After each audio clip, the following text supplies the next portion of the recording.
Welcome to Kick Back with Chris. Kick Back with Chris, the martial arts podcast.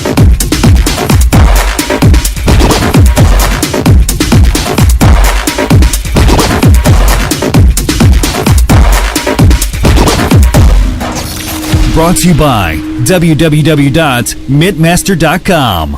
Hello and welcome to another episode of Kick Back with Chris, the martial arts podcast. Now, you're probably tuning in expecting to be listening to our much promoted Jean-Claude Van Damme special episode, but we've got something a little bit different. Earlier in the week, Mr. Alfie Lewis reached out and connected to say that he would be interested in doing an interview, something that he's not done for a very, very long time. Now, not one to pass up on what is and has proven to be a fantastic opportunity. I actually spoke to Alfie earlier on today, and I took the decision to postpone the Jean-Claude Van Damme special in favour of working on this interview and getting it out there as soon as possible, because what you're about to hear, the chat that we had, was a fantastic learning experience for me.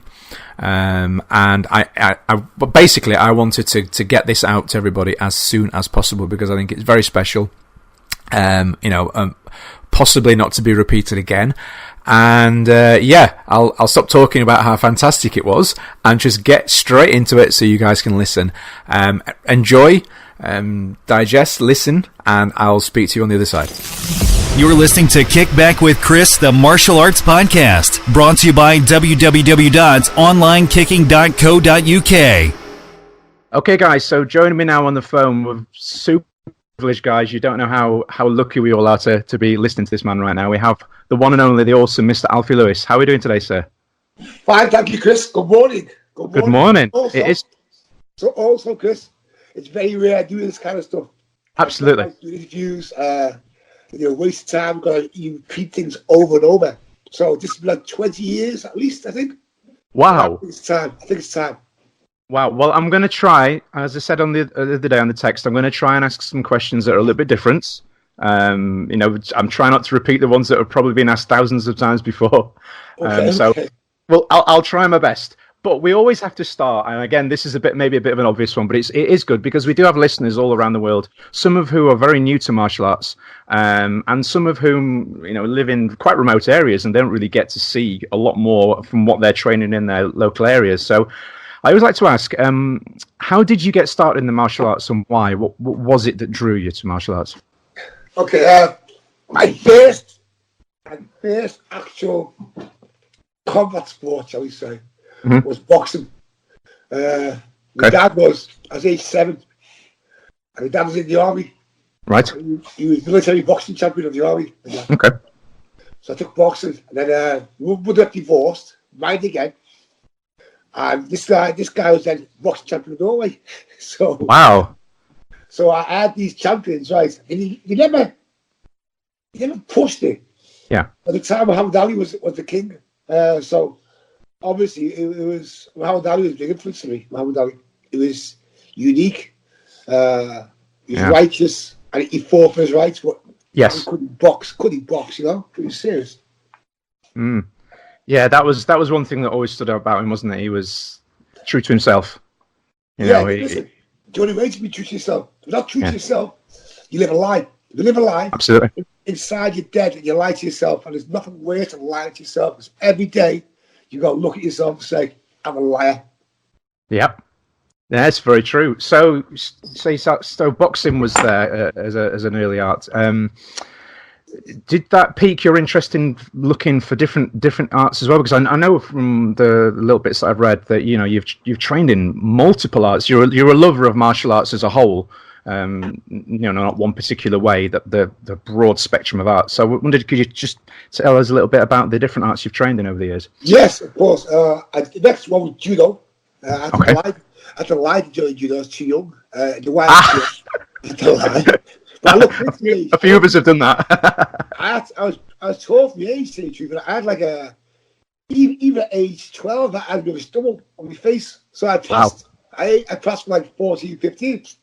So I was allowed to do judo, which I loved. It was just awesome. The skill base, getting thrown around. But at the time, judo was changing a lot, you see. Yeah, right. Now it's you throw someone, you pin them, that's it. But I got taught judo. You actually had locks, you had kicks, you had all takedowns, you had chunks. Now it's not judo, it's now your tag. Like most sports that go to the Olympics. Yes. The Olympics destroys them. That's why karate was going to get the Olympics recently. And it got refused. But they bent over backwards and made it a game of tag to get the Olympics. And fortunately, I'm glad we could. In a way, I'm glad he never got the Olympics, because what I love from karate, I used to do karate with Chicky Donovan in Wuko team, and that was hard because you give a crack, duck a crack, no one dived. Now, like swan divers, and they're called superstars. I think a superstar is this: a person who does not think he's a superstar, who just is a real person, real life, and you can respect that person because what they've achieved. And what you've achieved doesn't make you great. Just make what you've done was great. I'm not great. What I've done was great. That's the end of it. Everyone thinks it's great in this small world of martial arts. And greatness is far more than that. Far more than that. Anyway, I digress. It's okay. Then I went to jiu-jitsu. And it was called Skydive Jiu-Jitsu. It was the guy who actually invented the belt system. He was the guy who founded it. Guy. He founded that dojo. And my instructor, I'd rather just tell you what I've done. I get a bit of history behind the school itself. And this school itself was brutal. I didn't realise that. To me, it seemed normal. Because all I knew. Yeah. And the guy who taught it was Mr. Skyler. And he actually put this 1970s, he put up £100 for anyone who could beat him. Wow. So you'd be teaching in this dungeon. It was deep down, basically a house, and the basement of the house, 2 rooms, and the mats were mats. They were some episodes you wear some. One of them was actually bed spring bed with a canvas over it. So you feel the springs go through your back. Great. But again, you know better. I was young. I thought that's how it was. One time, this guy comes out, had a bit of a drink, he smells breath, and there's these 2 rooms, and he challenged this guy to a fight. Oh, jeez. He got decimated. He got wrecked like a rag doll, like a bulldog with a rag doll. Oh, I was sat there. I thought it was normal because some people walk the dojo, get smashed to bits. So I was brought up with a surreal environment, with a balance was normal. You know what I'm saying? I didn't think it was normal, but you get desensitized when you see that much. Right. Okay, so I think violence is disgusting. I think it's destruction. It destroys lives. But when need be, if you're gonna do it right, and smash them to fucking bits. Okay. Well, it's survival of the fittest. But anyway, this guy was awesome. And also, my friend sent you Ronnie Caldwell. Right. Ronnie Caldwell. He's died now. He was a real deal. So I'd be surrounded by these guys who I always float off, Chris. So excuse me. Okay? No. It's fine. I like to listen. It's good. And I've been taught for the first generation martial artists. Now the difference is, people I got taught by got taught to fight. Yeah. So I got taught to fight. The 3rd and 4th generation, they get taught to compete. Different mindset completely. And because the mind, not saying it's wrong, what's fit for purpose? If it's fit for purpose, it's great. But like, I got taught to fight. When I say taught to fight, I made me a better fighter. Because I've always been a fighter. I've always fought in the streets. So getting punched in the face wasn't a big deal to me. Or getting kicked in the bollocks wasn't a big deal to me. It was what it was. Sorry for my language. No, it's fine. So it wasn't a big deal. But now I see people, as soon as you go to a dojo, a karoon, or whatever you want to call it, they put pants on right away. Yeah. Pants on. So it is a question for you, Chris. Okay. If you are wearing pants all the time, there's no chance that you're going to strengthen your bone structure or your density, correct? Yep, absolutely. So if you hit something, you're going to break your hand, yes? Absolutely. Okay, so therefore, how often do you see people condition their hands these days to fight? I mean, No, I've never really walked into a school and seen it. I've seen people post videos on Facebook and social media. I don't know whether they're posting it just to make it look that way, or whether they do it on a regular basis. So, I mean, there probably are people out there that do it, but Yeah. not as often. It's not commonplace as it once was. If I punch you, I'm going to break your jaw with my hand. And that's how it should be. I don't doubt that for a second. No, it is the crux of it. It is the crux of the curse. They teach people to have this amazing power in striking people that can crack skulls, can crack bones, can sternums, destroy your larynx. Yeah. These weapon. Now, at the end of this weapon is your fist or your feet. You have no conditions, your fist or your feet. So I call the glass fist syndrome. So all the power, and you smash someone, and your hand breaks. Now you're a victim. Because you're like, you shake it, don't you? Yeah. Yep. They're going to smash the wrist. So I do reality. As much as I do sport, even when I did sport, Chris, I'm sorry for floating off here. No, it's fine. Even when I did sport, it was reality based. If I even for a point, I want to smash your skull in. Yeah. No, not really. But that was the thought process. Yes. So if I step onto an area, I'd walk into the area, right? Look at you and say, would he bother me in the streets? Would he bother me in the streets? That time said the answer was no. So therefore, I'd take it apart. If it was yes, I'd get more hungry. I don't want to go to war. So it's to vanquish the thought of this guy being able to beat me in the streets. So it was all, I've got a weird concept here, I think. It's all reality based. Even so, we were very successful. My club won over 500 world titles. Yes. Yeah. So we're competitive. But you know, any guy at my club, he goes to the streets and fights if need be. I think it's a responsibility of every instructor. Sorry again, floating off, Chris. No, go for it. Every instructor. 2. Okay. I teach. You bring your child to me, and your child's there to learn Bu, which is Japanese for martial arts. There's no actually word in Japanese for martial arts. Bu is a word. The West creates the word martial arts. You go to Japan and you look at your word, you say martial arts. So anyway, you brought your child to me. You brought the most precious thing you've got in the world to me. Because it's your child. Yeah. Love of a child supersedes anything else in the world. Would you agree? Yeah. Absolutely. Absolutely. 100%. So you've given me your most precious thing ever. Now it's my responsibility as an instructor to make sure that your child can defend themselves effectively. Yep. Now, if your child goes up the streets and gets spread out on the floor like starfish, stamped all over, and I've not taught him how to defend himself, I'm at fault. Yep, absolutely. I've took your trust, right? I've abused your trust. Now listen, I believe it. If I give you your child, do I teach abstract teaching? It's not, you come to my club, you'll be shocked. But it's effective. Yep. It's effective. And respect all around the world doing these things. If you go to a competition, you can spot a Rushikai fighter as anyone. Yes. And the aggression, and the way they go, and the way they fight. But you watch them also. When you walk on the area, Chris, right, they'll bow before they go on the air. They'll bow to the referee, bow to the competitor. When they're finished, they'll walk off backwards and then bow. So even so, the all that ferocity and power and aggression, there's also a sense of calmness. You respect to be respectful all the time. Once you stop being respectful and you stop giving people respect, which can happen from time to time, because people deserve it. So I'm not saying everyone respect, but some people are dogs, and they feel like a dog, and that's how it goes. But regardless of that, if you can be courteous, be courteous.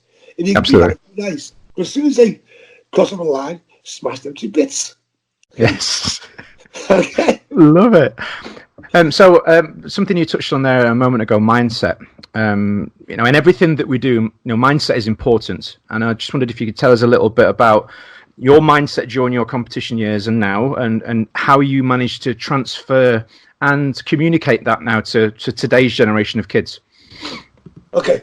First of all, if you go to my dojo, you know what you're coming for. So there's no surprise in Liverpool. My dojo is people know it's been the kids to my school. they're going to become good. But you've got to give me your kid. You can't say he trains you. No, he doesn't train me. He's mine. He belongs to me. If you say he's yours twice a week, that doesn't work for me. I want to be in his head. I want to get in his head. So therefore, I want to work on his head, not just a technique. So the idea, as soon as you meet a child, is you embrace him, you kiss him, you smile, and then you bark.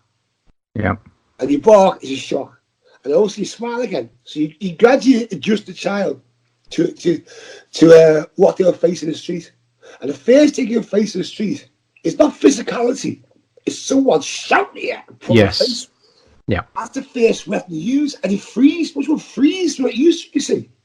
And so therefore, all the weapons you've got in the world, all the technique in the world is ineffective because you're frozen and you get your teeth splashed down your throat and you're shitting teeth for a week. Yeah. So that's the consequence of not being prepared. Everyone trains a nice warm dojo. Oh, it's fantastic. Even floor, all kinds. And when they punch to miss. In my club, you punch to miss, you get cracked. You get cracked here from me.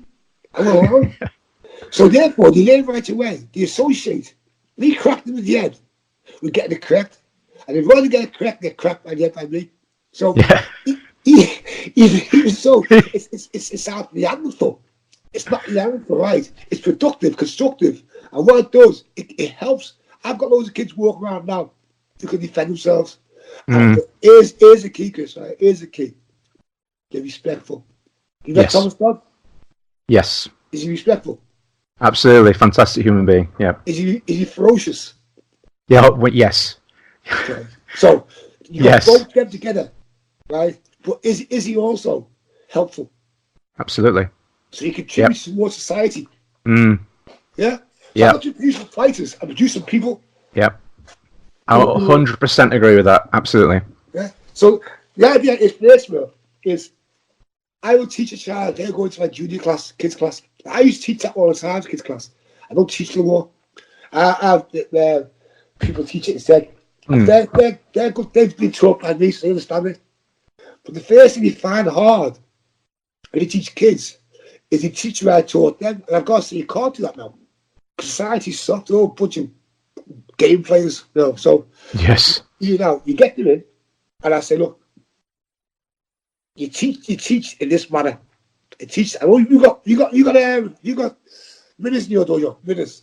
Yes. Okay. So with adults, right, I have them face the minutes. With kids, they face the minutes. Yes. So you have to face the minute because kids are looking at the minute all the time. Yeah. Looking at the minute all the time themselves, like monkeys. That's what monkeys do. They look at themselves all the time. Kids are basically monkeys. A hairless monkey. Nothing else. So true.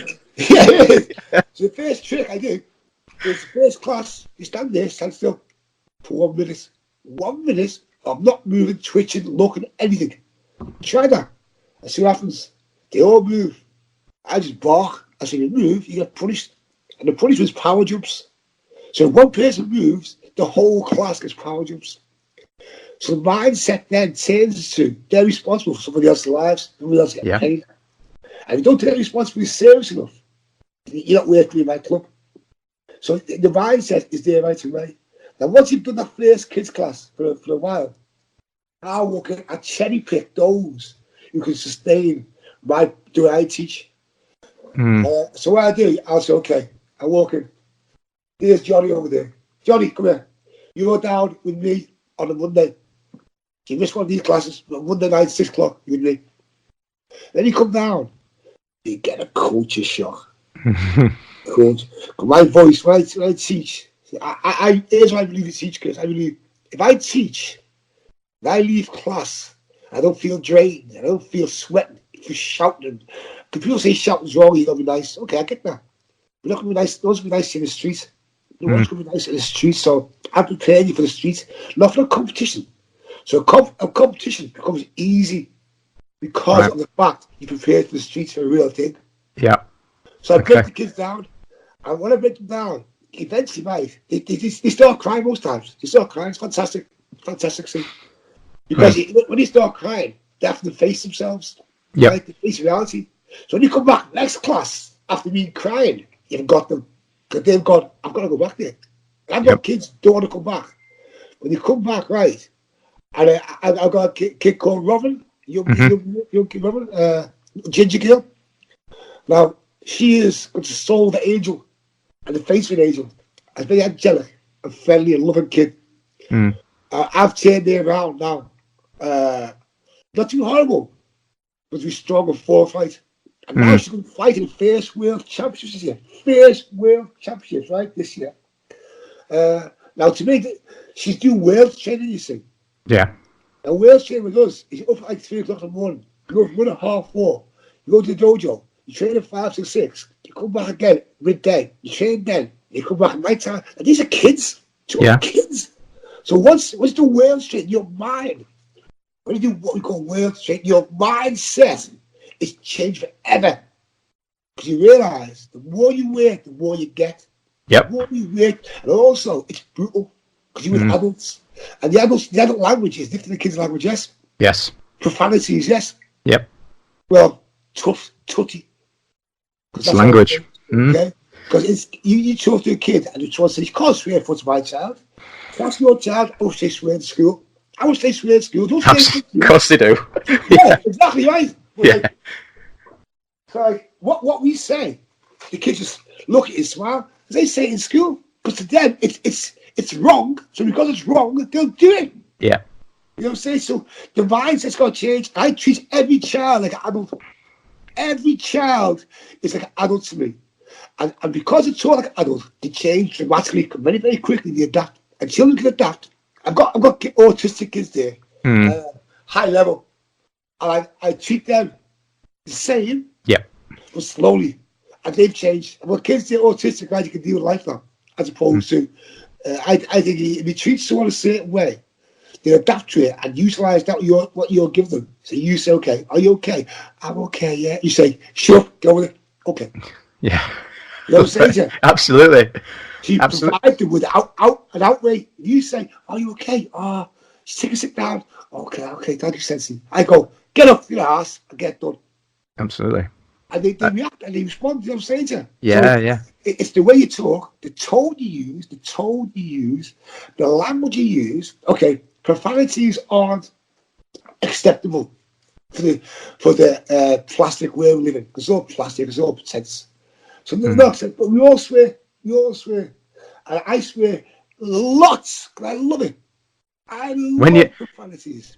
When you it's true to say of a person, when I've seen this happen, people that, no, I don't swear, I don't this. When they stub their toe, or they spill their coffee on their hand, or they stand on a Lego brick at 2 a.m, they swear. Yeah.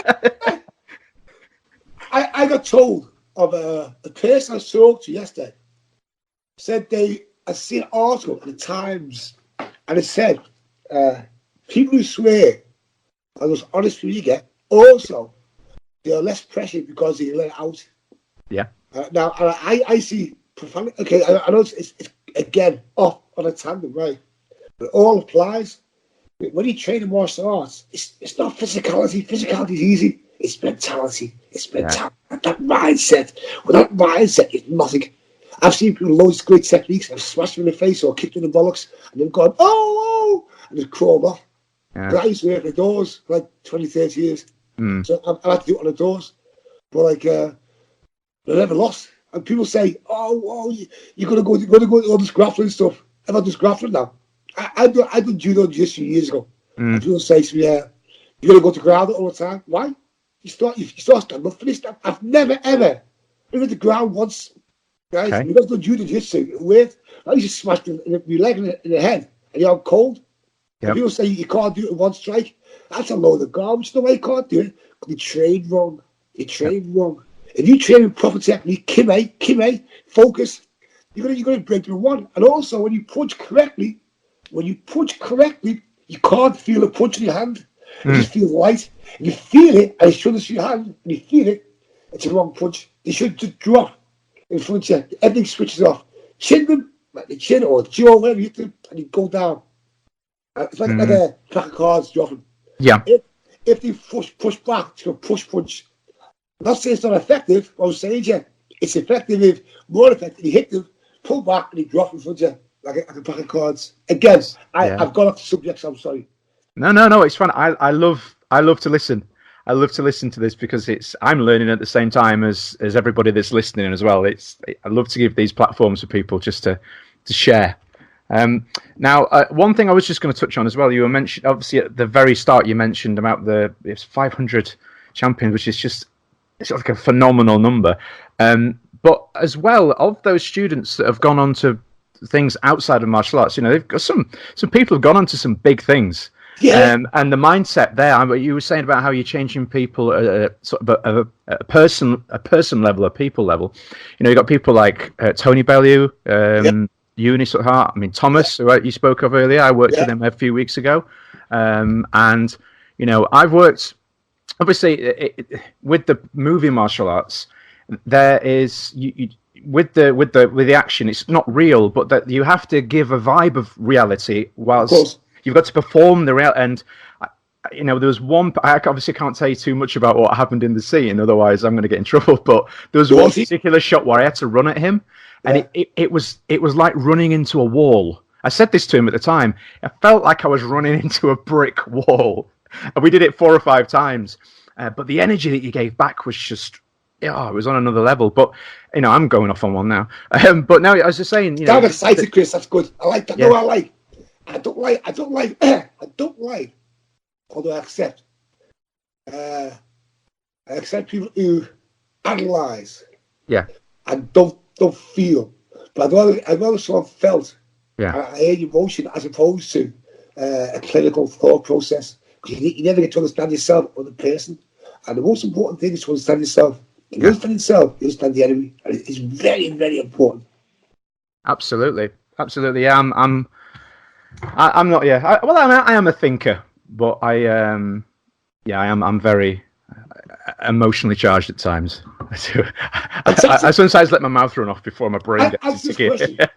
I'm going to interview you now, Chris. Go for it. Yeah, go for it. I love it. I love it. Here's a question.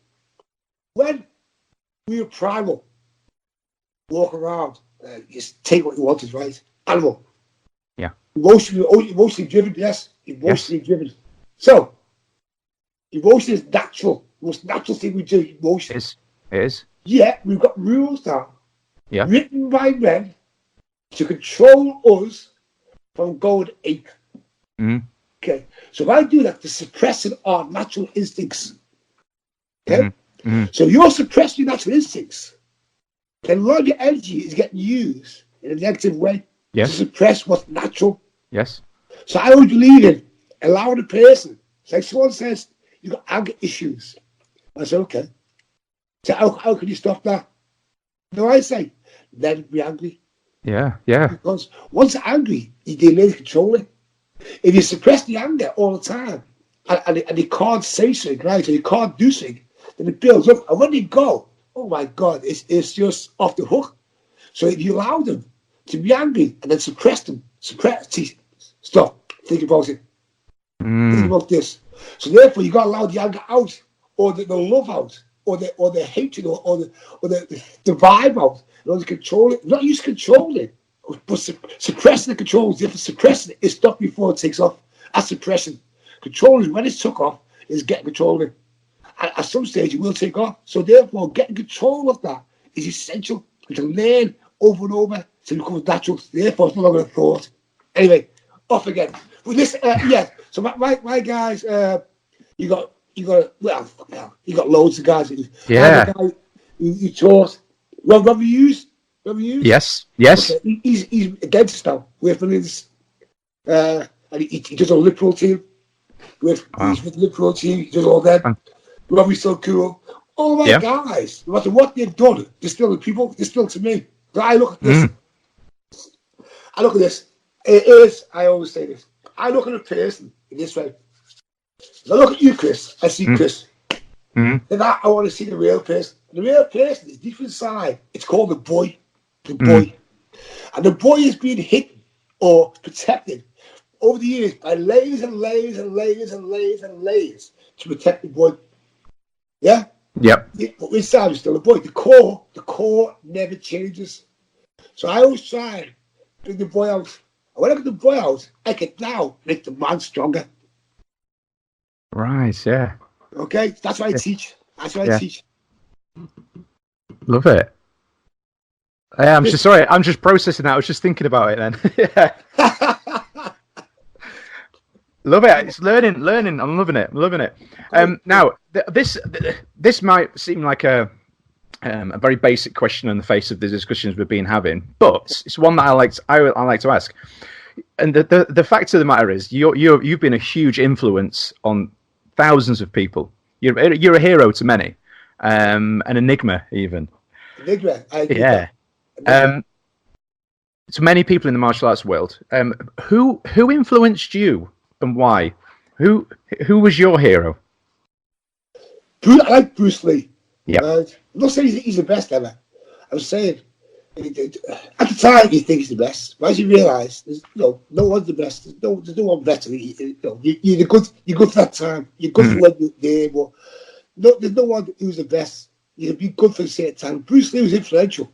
When I see Enter the Dragon, yes, and I see it, I reflect on it. I reflected in a sense of when I look back. It was a first philosophical martial arts movie. Yeah. The most of just punch, kick, and piece of wood, getting back to there, clack, clack, clack, clack, clack. You know what I'm saying to you? The old kung fu. I like fake rhyming. How you doing? Well, kind of, you know what I'm saying to you? Like comedy movies, but at the time, they were brilliant. But Bruce Lee's influence, because at the time, he had the biggest martial arts library in the world. Now, we've all got that now. We've got that now.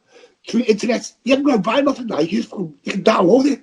Yeah. So for this guy to gather all this, but he was not a hero. He was inspiration. Yes. Inspiration. I think the word hero is misused. Okay. I think there's no such thing as hero. I think inspiration is a better word, and he inspired me to be. I was a massive Bruce Lee fan. Still am. Yeah. But I'm more aware of the man as opposed to. Yes. You know what I'm saying? Yeah. Yesterday, funny enough, Chris, I was thinking yesterday. And Enter the Dragon was 1973, yeah? I said it first come out. Now, we're talking 2019, here's how much the place in mind. And out the blue yesterday, I was thinking, I was with Gordon Bircham, we were going to Blackpool. And I was thinking about this. I thought, Enter the Dragon, there's a scene that is classical. He's got the kid, he's trying to show the kid techniques. And the kid just, and he says to the kid, emotional content, not anger. Right? Remember that? Yes. Okay. Well, load of garbage. Because now I thought that yesterday. Before that, I thought, brilliant. Because it was deep and meaningful. But it was deep and meaningful because I was shallow. Okay. So now I'm more educated and I'm more aware of things. I've studied philosophy and all that kind of stuff. So because of that now, yesterday, it hit me. All the years on, well, load of garbage. Because I'll tell you why. Come on. Emotion is, he says, emotional content, not anger. Anger is an emotion. Anger, yeah, it is, yeah. Anger is an emotion. Yeah. Where's that from? It is emotional content, yeah. Yeah. So I have a weird way of thinking. It took me like 30 odd years to process that one. Yeah. And anger as well, it's not such an inaccurate description as well, isn't it? Because anger is it's taking a whole spectrum of feelings and lumping it into one word.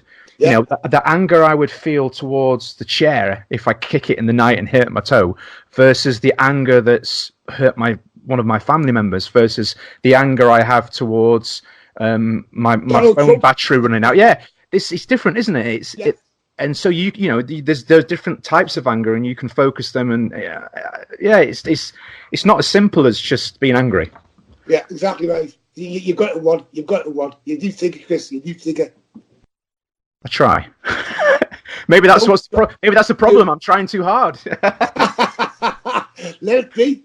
Let it be what you are. Never fight what you think. Never fight what you feel, and then control it. Let out first, control it, and say things you shouldn't say. Like if I'm in front of you, having a conversation, I always say what I think. I don't give a shit. And people go, "You've got no filter." I say, "What the hell's a filter? Is that me controlling myself to make him happy or he happy? How about me?" And by suppressing myself, I create a negative energy in my body. So therefore, I'll always say what I think.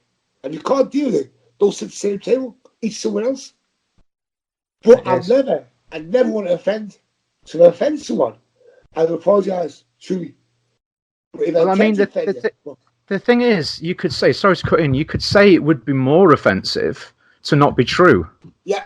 If the truth offends, then so be it. But if you were not to be true, surely that would offend them more. Well, Chris, like this, people all want the truth until you hear it. Yeah. I have kids say to me, or some adults, "Well, do you good?" I say, "You're crap today." You go, "What?" You go, "What do you mean?" I said, "You asked a question." "Yeah, but I asked." I said, "Was better yesterday?" "No, you was crap." You look at me. But now they get it. They go, and they want, like my wife, daughter, or my daughter Kimberly. They used to ask questions like a woman. The worst question in the world. Do I suit this dress? Yeah. Okay. My reply is yes or no. I go, no, you don't. And they go, why not? I say, you asked me a question. I answer the question. Doesn't matter how many black belts you've got or how many world champions you've got when your wife asks that question. Oh, listen, it's the worst question in the world. It is. I don't know what you guys tell the truth over these years. Yeah. You asked me when it's right. You asked me now. Well, Kimberly asked me, right, Dad, how's it look? Send me a photo of the dress. I go, looks great. She said, no, you tell me the truth, Dad. Well, I go, looks terrible. So they're used to the truth now. So they now want the truth. So don't want it, don't ask me. You know what I'm saying, Jen? Don't ask me. But like, listen, women are a whole new subject, my friend. We could do a whole podcast on that. I'm not getting into it. I'm not getting into it. Okay. It could take too long. That would take too long. Okay, now another maybe general question, but it's one that I did want to ask. You've seen a lot of evolution in the martial arts over the decades, and you know, I just wondered what your feelings were on it. It's changed a lot, I think anyway, in what I've seen in the last sort of 20 years.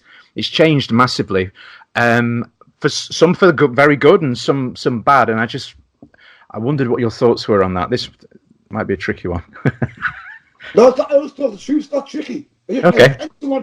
I think that we're now the circus in town. Yeah. It's been for a long time. And I said most recently, I write things, and if you like clowns, then it's okay. If you don't like clowns, then it's no good. So I said different purpose. And like years ago, it was all smash, do this, and everyone talk broken Japanese, that kind of garbage.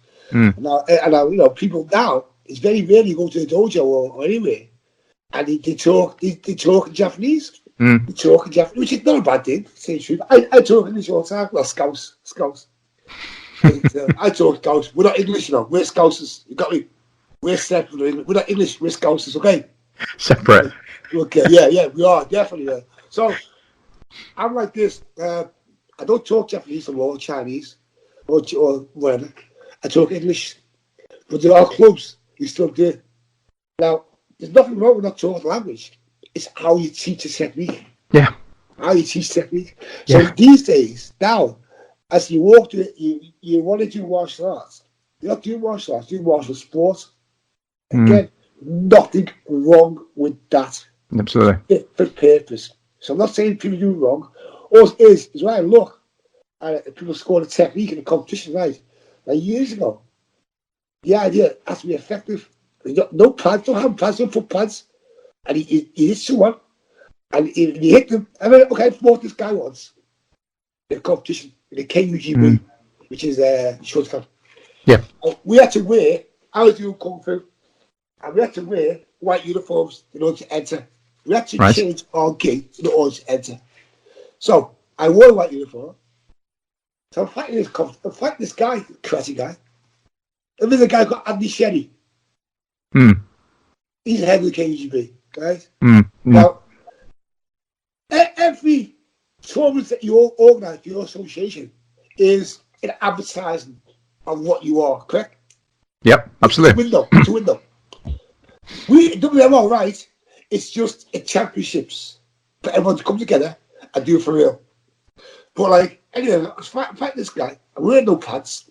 And I'm not used to like these rules. If on whatever it was.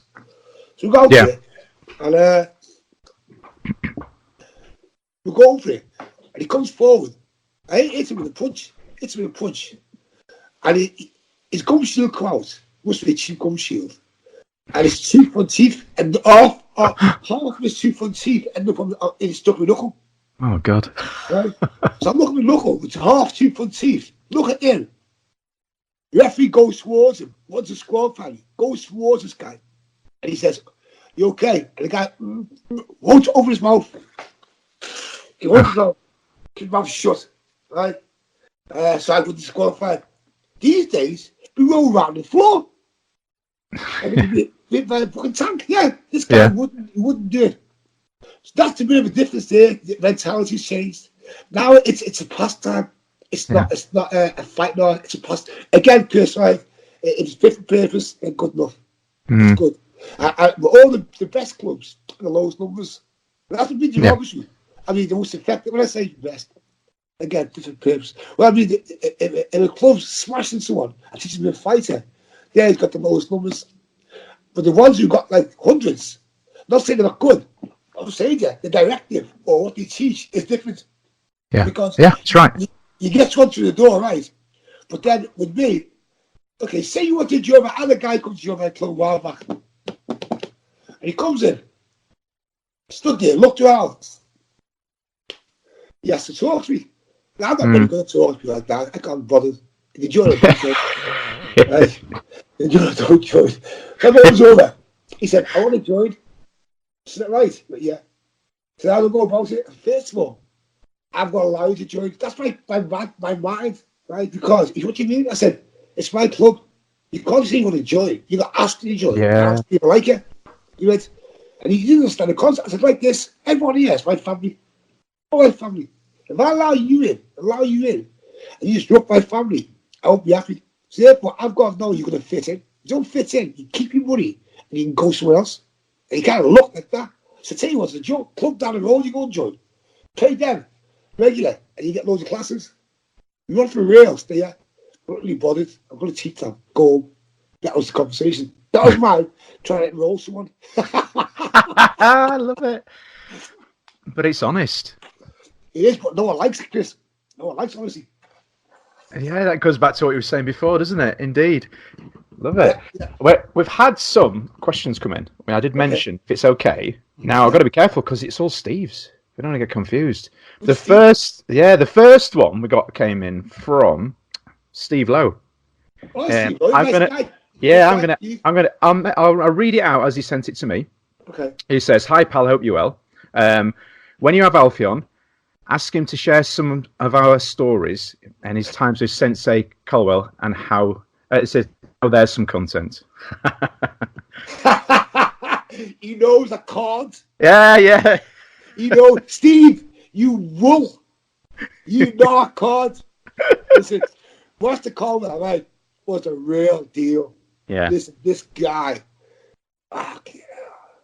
Yes, he was. The Pathfinders. The Pathfinder. I had privilege to meet him. And Steve was privileged to have as a sensei.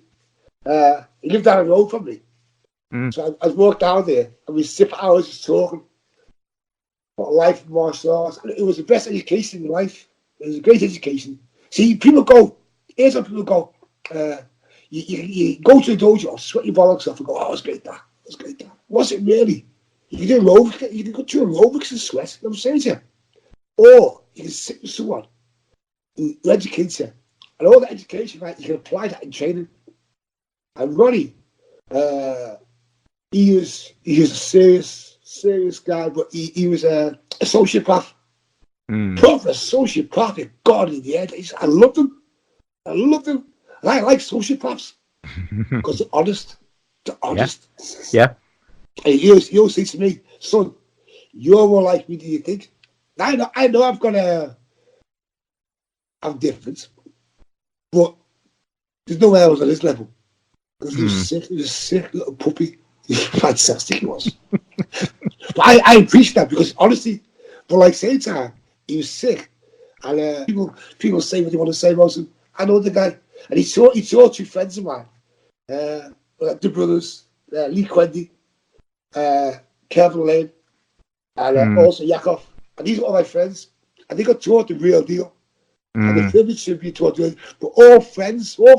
I've known these guys since we were like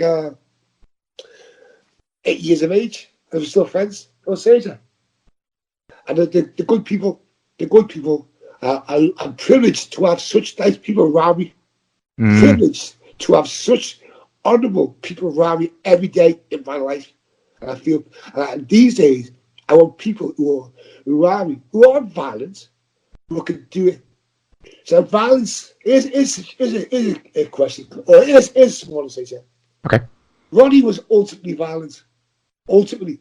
And people go, okay, yeah. Violence is, you connect violence with fighting, yes? But it's not. Fighting is one thing. It's going to have a fisticuffs, going to smash you, going to smash me. Violence is get your nose bit off. Yeah. Your larynx split and get your swan stamped over your head. That's violence. Yeah. And that's a different animal. Every time you go, I'd put any street fighter against the martial arts any day. I mean, a top street fighter, you got all the tricks in the book. Because the martial arts has rules. Yes. You know, Sage, a street fighter has no rules. As soon as I don't mention names, I've got a guy who's a father of some of the students in my dojo, and he sits there quiet in the corner. You know you are. If you listen, you know you are. Sits there quiet in the corner, and this trick was to put a thumb in your eye and drag you out by his socket. Okay. Then he talks about it. He talks with a straight face. He says, look, yeah, that's what I've done. Because it means nothing. You know, say to Yeah. you thumb to one side, all the jelly, all the feel, all the blood, and you're there and you just casually pull around by the skull. Yeah. Oof. That's violence. That is. Yeah, it's fighting. Yeah. You know, say to I used to, my trick was, if I was going to fight you, don't forget, you got to think of the comebacks, the police, all kinds. If I was going to fight you, and you being obnoxious to me, and the police present or witnesses present, I would wipe your nose on your finger and wipe it on your chest. Then you'd never go at me. Yeah. Defending myself. You know what I'm saying? Yeah. Smart. It's fucking keeps you out of prison. Now we got another one from this time, Mr. Steve Rowe, ROWE. So we got to get it careful. Yeah, it's still these Steve. It's quite an in-depth one actually. So I thought save the last one. Steve is in depth, right? He's a philosopher. Yeah, he's a martial artist. He's a good all-round good guy, Steve. Okay, go. He is. He says Alfie is one of the world's top martial artists and competitors of all time, who has stayed true to his arts and beliefs, not afraid to speak as he finds, and still coaches world-level competitors, runs a full-time centre and shares freely on social media. He has also had more than his fair share of life's sorrows. He's not become embittered, particularly with the martial arts scene, and all the shenanigans that often surrounds it. How has he managed to stay true to himself through his very rich and varied life, and what advice does he have for others to do the same? Steve, you're a monkey. Yeah, he is. Okay. Good question. I expect nothing less from Steve. I expect nothing less. Very deep, always profound and deep. And funny as well. Funny. Now,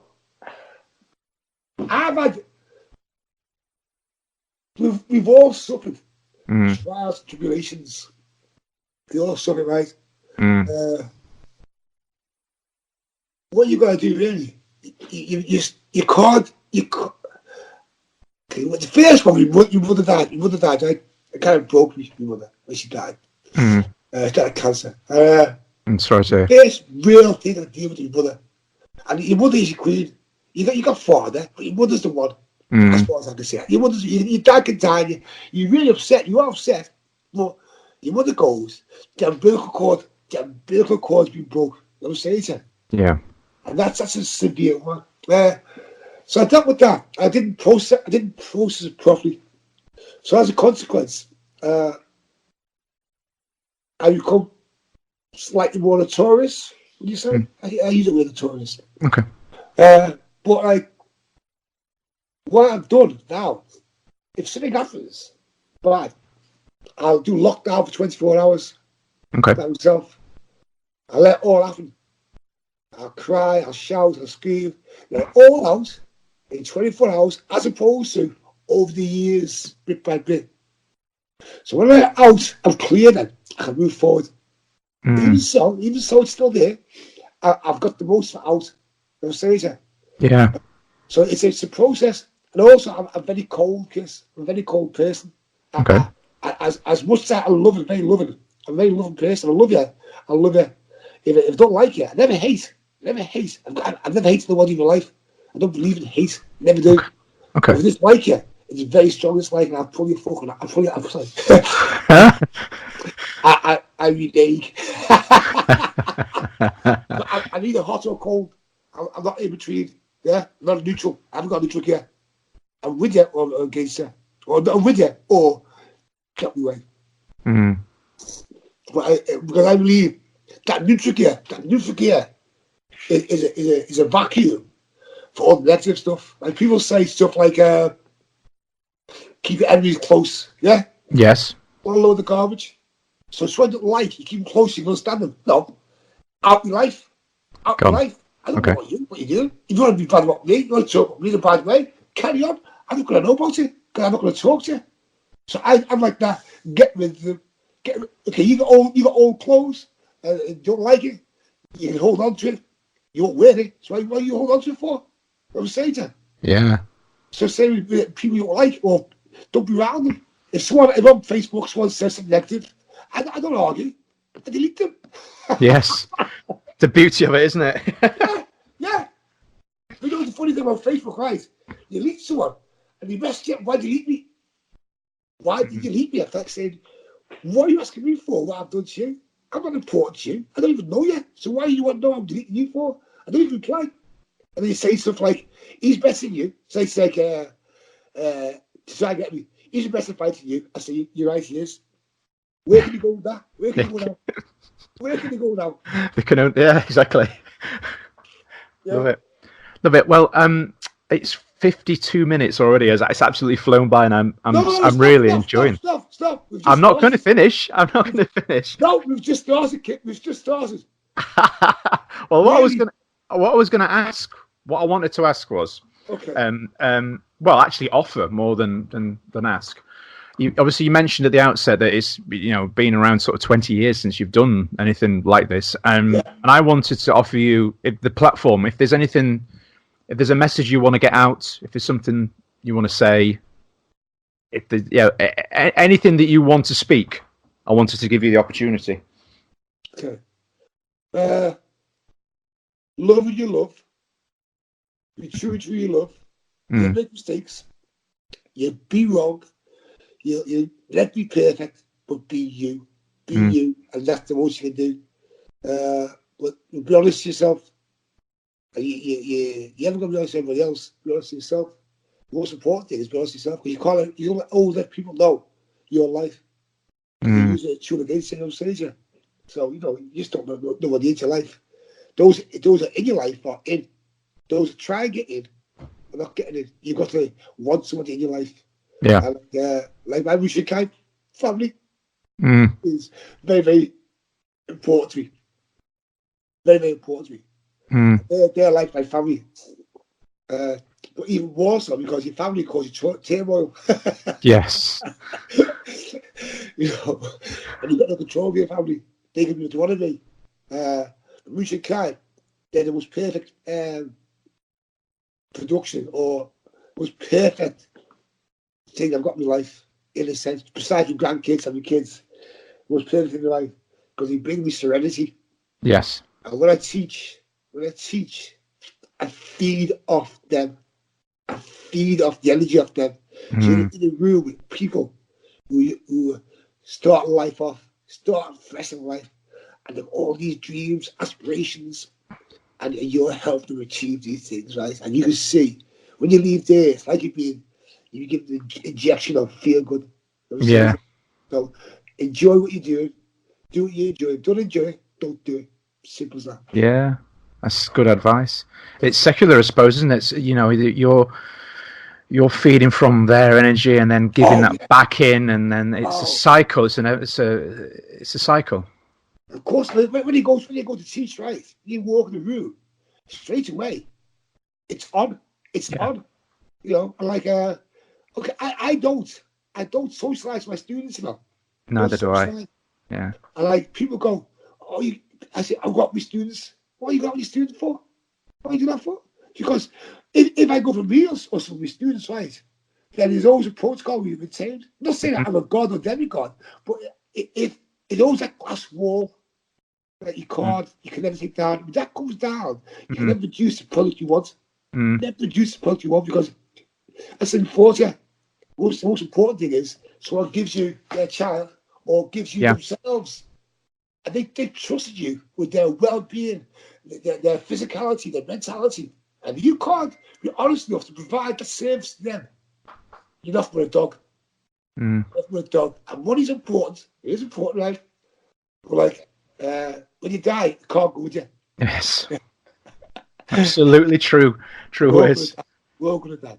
Absolutely. Well, Alfie, thank you so much for this. This has been probably the best conversation. I won't call it an interview. It's been a conversation that I've had for a very, very long time. And I've not asked about 2/3 of the questions I'd written down because I didn't need them. I didn't need them because it was more important to connect on the human level and have this good conversation. And I really do appreciate it. And I'm sure everybody that's listening has really, really appreciated it as well. So thank you for your time. Chris, I chose you after listening to Thomas Dodd's interview, right? You're allowed to talk. You're allowed to go off the tandem. I go off. You can ask one question. I fill 40 minutes.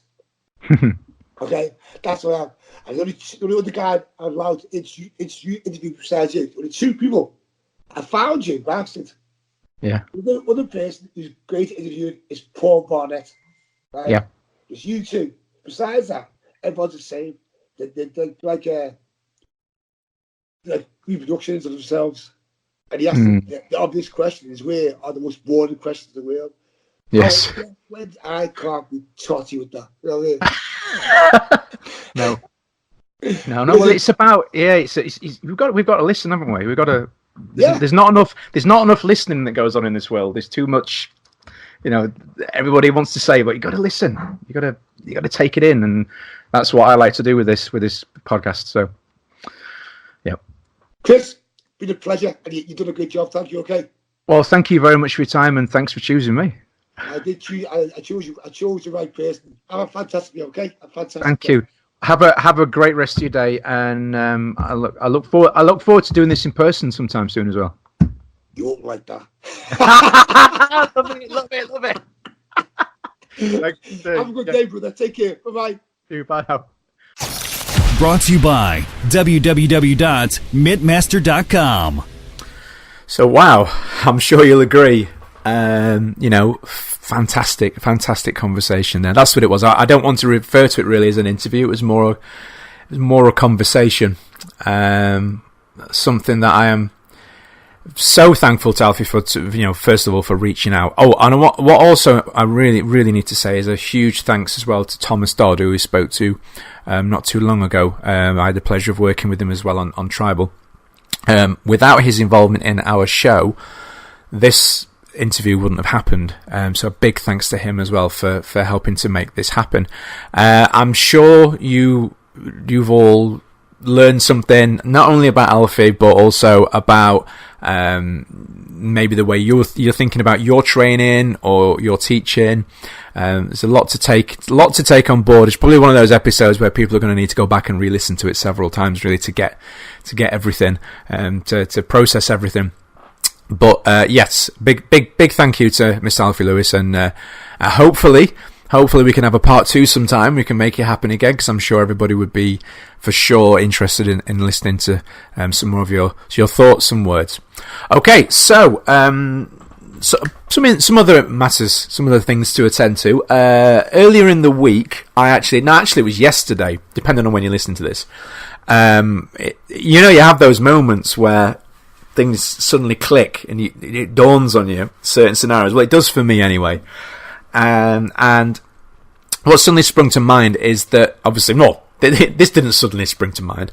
This coming January, I'll be turning 40, which is not really a big deal. It's just, it is just a number. But it, for many, it is an important sort of, I don't want to say milestone, but it does hold significance for some people. But it also ties in with 20 years since I started teaching properly full time. So I thought it would be a nice tie-in to do 40th birthday, 20 years since. Oh no, actually, no, that's wrong. 20 years since not teaching full time. 20 years since I passed my black belt test, which was December 22nd, December 22nd, 1999. Crikey. There was only a decade out there. But yeah, I thought it was a nice tie-in, sort of 40th birthday, 20 years since I passed my black belt test. Because I was one of those people that, although I started when I was sort of 8-9 years old, it took me all that time to train through to black belt. Back when that's what was the norm, really. And I thought it would be nice to tie everything in, so that obviously at the minute I'm really sort of focused and working on my online kicking curriculum, or not curriculum, more sort of courses and tutorials to help people out. It's a big passion of mine at the minute, trying to get the message out and trying to get the material out. Whilst I'm still in a position to do a lot of this stuff, and share my experiences overcoming injuries and issues and with relation to my kicking. I thought it'd be nice to tie in to the birthday, to the anniversary of my black belt, to the new content I've been putting out, and put together a one-off workshop. Now, for those that don't know, although I run a full-time school, and we do have a nice amount of students, which is great, the school itself is not particularly big. Now, when I say it's not particularly big, you can probably get 12 adult students on the mats at a time, and that suits me. I'm happy with that, but doesn't lend itself particularly well to larger events. So what I did is I've reached out on Facebook, and I've had some people come forwards, which is fantastic. But I'm looking at all options. So if you run a bigger school, with floor space capable of holding sort of 50, 60 people upwards. And that's not to say I'm expecting that amount of people, don't get me wrong, I'm not presuming anything, but I would rather plan in advance. Anybody that's been to my events at the Martial Arts Show in Kaizen and places like that over the past, we've sometimes had a problem with more people than expected turning up, and I don't want to put myself in that position. So I'd rather plan ahead for a good turnout. I want to put together a one-off workshop, and I want to go through leg strength, conditioning, flexibility, but in a different way. I'm not just going to have everybody sat around stretching for hours on end, just looking at things from a different perspective. I want to tear down techniques. I want to take questions. I want to really get in depth. If any of you listened to my interview with Logan the other week for the Taekwondo Daddy podcast, you'll know that I really like to delve into detail, into why, into how, into biomechanics, into weight distribution, and I want to get real in depth. If somebody asks me a question of how do I make my spin hook kick better, well, I want to see it and to do that on a decent scale, then I need the space and we need the time. And it's not really something that we can do at the martial arts type events, because it's just too in depth for most people, and they don't want to spend that limited amount of time with me looking at one kick. But if it's my own workshop and people know what they're getting into before they attend, then we can. So I want a venue where we can host a good amount of people. But the important part of this as well is yes, I will 100%. I'm wanting to chat with the hosts, because I want it to be something that you guys can benefit from as well. Yes, it's my job, so obviously I'll be looking to earn money from it. That is a no-brainer. But the big part of this for me is I want to tie this in to my work with Jackie Chan's European charity, JC Dragon's Heart Europe, which I've spoken about a lot of times. They do a lot of fantastic work for a lot of causes, and they don't really, I feel, get the recognition or support sometimes that they should. This is a charity that are helping with everything from schools, helping with teachers and learning material in Africa, all the way through to helping to fund resources and people to be involved with teaching martial arts for children and young people with learning difficulties or physically that have issues that needs extra attention, you know, these charities are really important causes, and I want to help raise some money for them, a significant amount if possible. Now I know there's always people pulling in different directions for support this charity, and I know it's difficult. You can't support them all.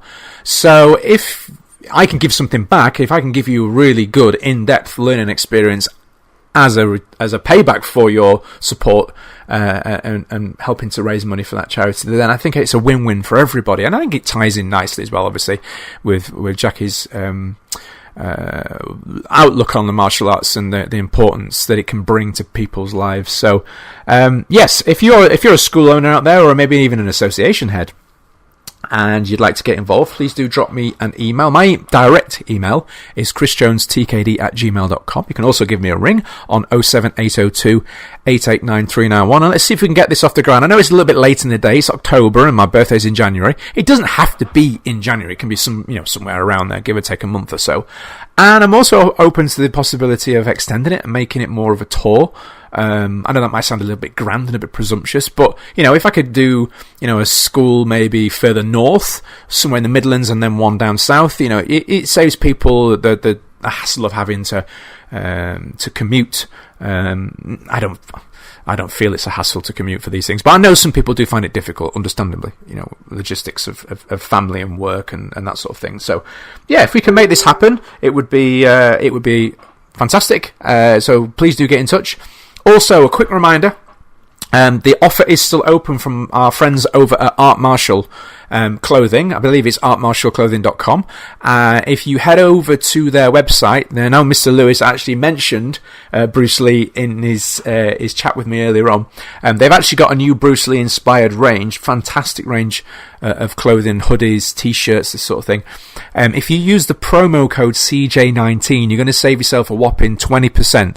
I know people sometimes use whopping too easily, but 20% is a pretty hefty discount. And what they actually told me as well is that if you use that discount code CJ19 at checkout, it even applies to the stuff that's on sale already. So, if something's already got a $5 off it, and then you put the promo code in, you'll get an extra discount on top as well. So please do go check that out. So artmartialclothing.com. They're also on Facebook as well. If you search for Art Martial, it's sometimes hard to say that. I don't know why. Not forgetting as well our fantastic support from Matthew Chapman at Mittmaster.com. He's very kindly helped set us up as an affiliate. So if you buy any of his fantastic courses through the link in the show notes, and I'll also post it on the Facebook group as well, you can help support the show because he's going to give some of the payment to us to help with the show, and you get some fantastic content. And I'm not just, I know with this sort of stuff, with show sponsorship, sometimes, you get the feeling, they're just saying that because they're going to get some money. But trust me, I've had some people contact me with regards to working together on this, and some of it was utter guff, and I just turned it down flat. The Art Martial clothing range is fantastic quality. It really, really is. Because martial arts clothes sometimes, let's be honest, it can just be a bit shitty, can't it? But this stuff's really good. And with Mittmaster.com, with Matt Chapman's content, I use... And this is why I'm happy to endorse it and have him on the podcast, obviously, as well. I use the drills, some of the pad content in my syllabus and in my school. And it was actually one of the key pushers that actually got me to get on with creating my own syllabus as well. So it is really, really good content. It doesn't really matter as well what you delve into because it's all quality stuff. So whether it's the lesson planning, whether it's the kids drills, whether it's the instructor toolbox, of which I'm part of, you can go and check that out there as well. There's loads going on, so much, and you can get in at different levels. He's made it really accessible, so it's definitely worth it. Go check it out at mittmaster.com. And if you don't go, well, actually, I said that wrong. What you need to do is go check it out at the link in the description for the show and on the Facebook group for kickbackpodcast.com. So then you're supporting us as well. All right, guys, we're going to finish it up there. So the next episode will be our Jean-Claude Van Damme special episode.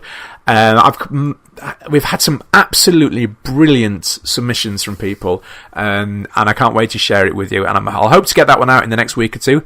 Stay safe, have a great week, whatever it is that you're doing, and I'll speak to you all next time. Brought to you by www.mittmaster.com.